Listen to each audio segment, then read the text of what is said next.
The first thing Elias Morrow pawned after losing his job was his wedding band.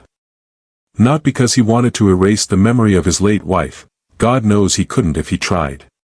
He sold it because the power company had slapped a bright red eviction notice on his front door, his daughter's shoes had holes that let in the November chill, and the $23 left in his checking account had to stretch until Friday.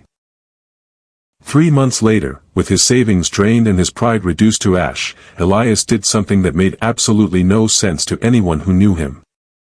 He bought a failing bakery on a forgotten street in western Pennsylvania. If you believe that broken people can still build something beautiful, please like, comment, share, and subscribe to Where Hearts Meet.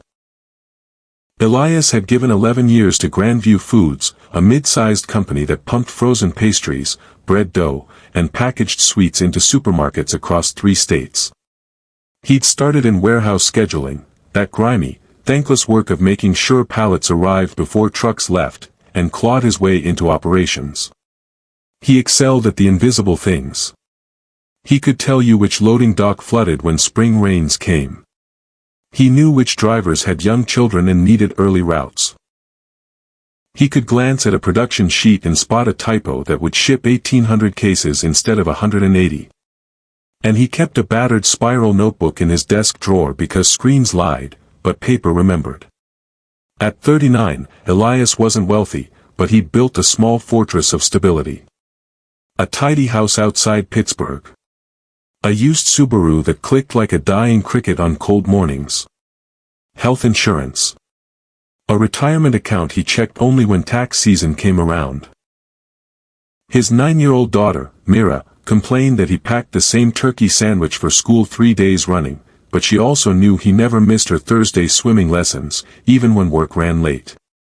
Stability mattered to Elias because 6 years earlier, his wife Nora had slipped away after a swift, brutal illness.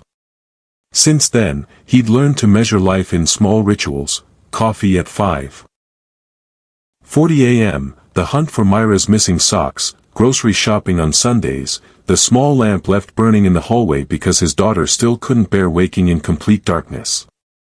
Then Grandview Foods hired a new CEO. Her name was Valerie Crane. She was 34, razor-sharp, allergic to long meetings, and infamous for resuscitating a failing food distributor in Ohio.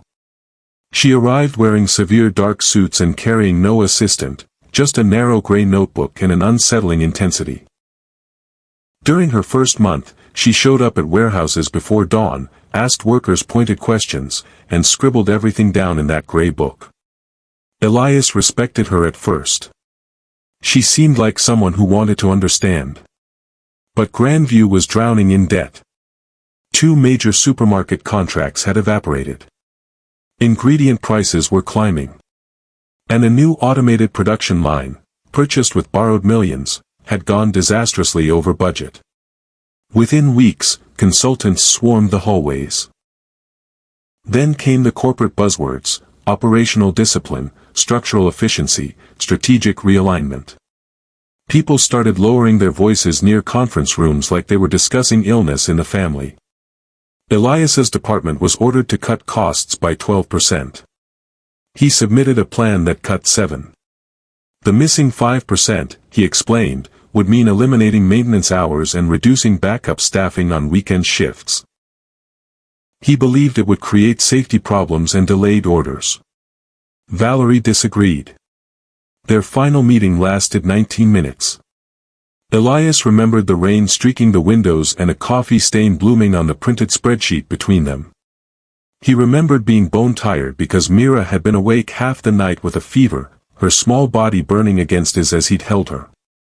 But mostly, he remembered Valerie looking at him with an expression that wasn't cruel, just closed. Calculated. "You're protecting a system we can't afford anymore," she said.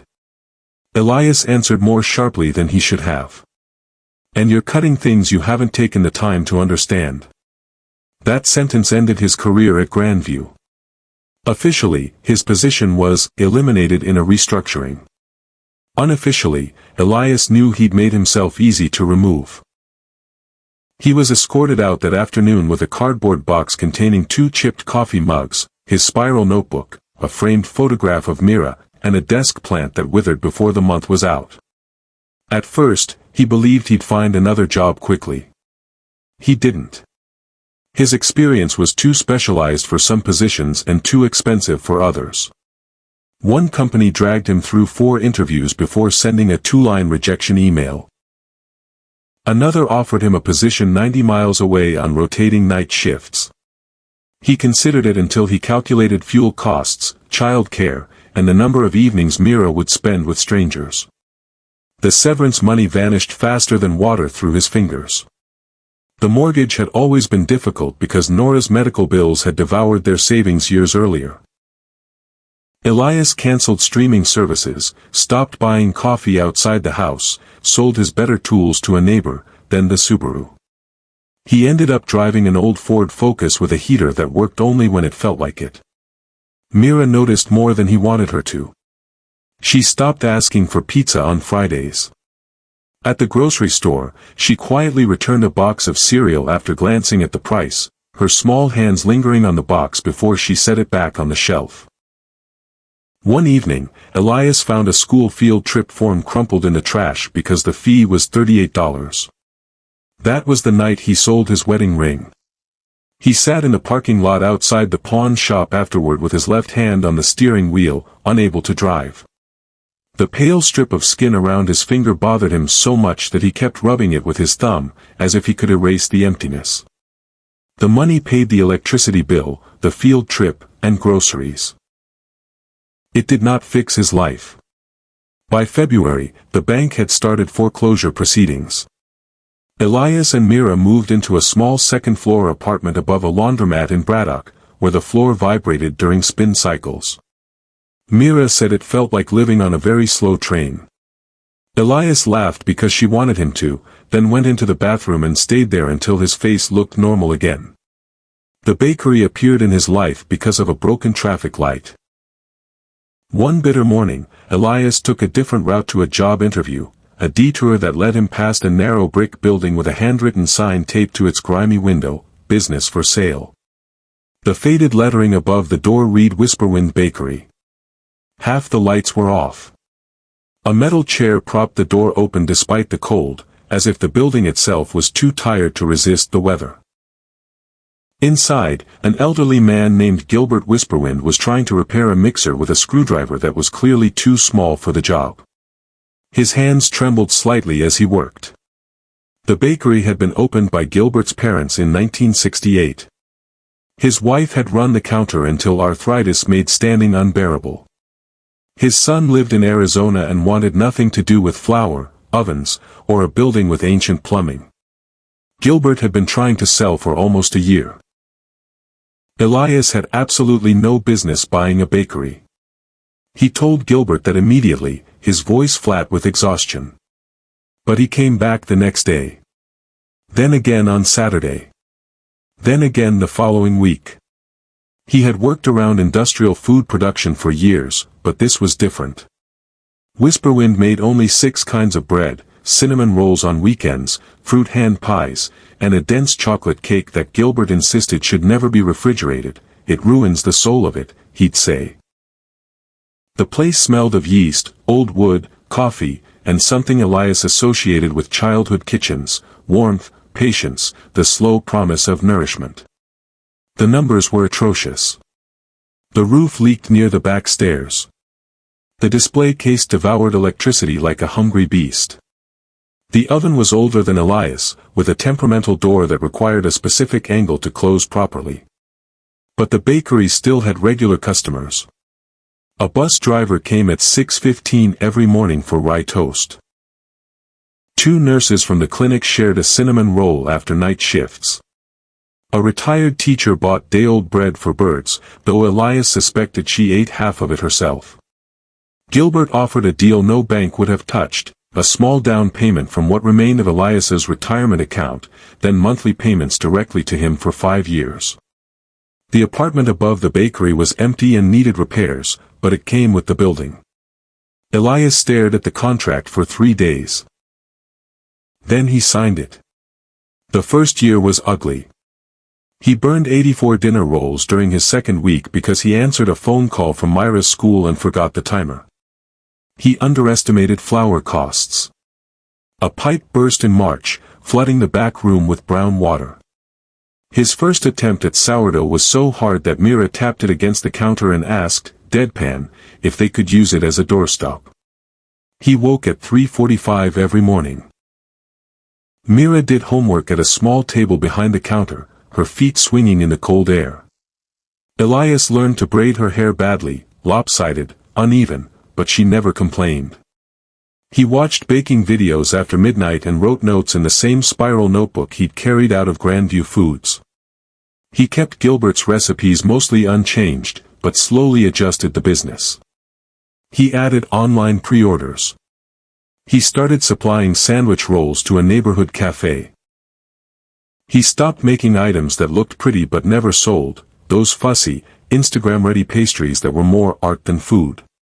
Most importantly, he listened. When an older customer said the bread loaves were too large for people living alone, Elias introduced half loaves. When a construction crew began working nearby, he opened 30 minutes earlier to catch them before their shifts. When a local shelter asked whether he could donate leftovers, he said yes. Then learned how to plan production better so the donation didn't become an excuse for waste. By the second year, Whisperwind was no longer dying. It wasn't a gold mine either. Elias still worried about taxes. The freezer made a worrying noise every few weeks, a grinding sound that made his stomach drop. He sometimes moved money from his personal account to cover payroll. But he hired 2 part-time workers, repaired the front windows, and finally replaced the handwritten sign with a simple painted one, Whisperwind Bakery in clean white letters. Mira, now 11, became unofficial quality control. She rejected anything too fancy for normal people. Dad, no one wants lavender-infused whatever, she'd say, and Elias would laugh and cross the item off his list. Then, on a rainy Tuesday in October, Valerie Crane walked through the bakery door. Elias was shaping dough behind the front counter. Flour dusted one sleeve of his navy shirt. Mira sat nearby doing math homework and eating the edge of a broken cookie, her official tasting station. The bell above the door rang. Elias looked up for a second. Then he froze. Neither of them moved. Valerie seemed different from the woman he remembered. Her hair was longer, softer around her face. There were tired shadows under her eyes. She carried a black handbag and a folded umbrella that dripped onto the tile. She looked around the bakery, taking in the shelves, the chalkboard menu, the warmth of the space, then back at Elias as if checking whether she'd entered the wrong place. Mira glanced between them. Dad? Elias wiped his hands on his apron. Miss Crane. Valerie's face tightened slightly at the formality. She had not known the bakery belonged to him. She explained that her car was being serviced 2 blocks away and the mechanic had recommended Whisperwind for coffee. The silence that followed was uncomfortable enough that Elias could hear the refrigerator motor switch off.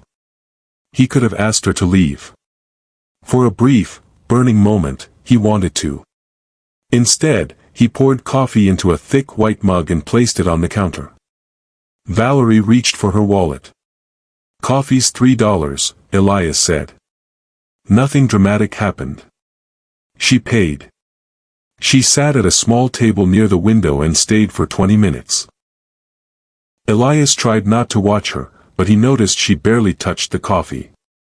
She kept looking at the shelves, the customers, the handwritten pickup orders clipped near the register. She seemed to be studying the place, trying to understand something. When she finally left, she gave him a small nod. The next week, she returned. This time she ordered coffee and a half loaf of oat bread. Then she came again. Elias found the visits irritating. He suspected she wanted something. An apology, perhaps, or a story she could tell herself about how the employee she'd fired had landed on his feet, making her decision easier to remember.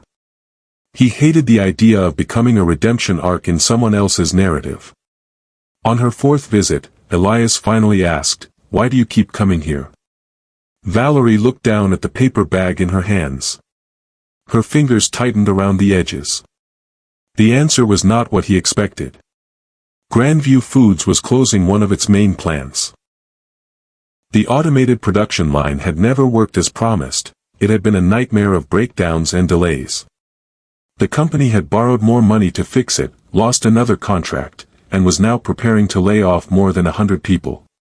Valerie had spent 2 years trying to save the company and had failed in ways that didn't fit neatly into a press release. She told Elias that after firing him, she had later reviewed several internal reports. Maintenance failures had increased. Weekend shipping delays had become expensive. Some of the problems were exactly the ones he'd warned about. "I thought you were resisting change," she said quietly. "You were resisting bad cuts." Elias did not forgive her on the spot. He didn't say it was fine, because it hadn't been fine, it had been a slow-motion catastrophe. He told her about the house, the soul-crushing interviews, the field trip form in the trash.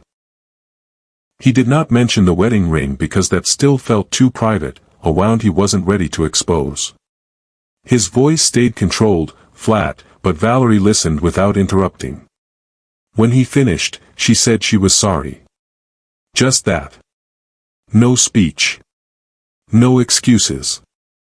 Elias nodded and went back to work. For several weeks, they barely spoke beyond normal customer conversation. "Another coffee? That'll be $3. Have a good day." But Valerie kept coming. Slowly, Elias learned that she had resigned from Grandview before the plant closure was announced. She had refused a retention bonus and was quietly helping displaced employees connect with other manufacturers. She wasn't suddenly poor. She wasn't secretly buying the bakery. She was simply a woman whose career had moved faster than her judgment and who had started to understand the cost of decisions made from spreadsheets, without regard for the people those decisions crushed. One afternoon, she asked Elias whether he needed help finding wholesale customers. His first answer was no. Hard, immediate, the reflex of a man who had been burned. 2 days later, the bakery freezer failed. The repair estimate was $4,600.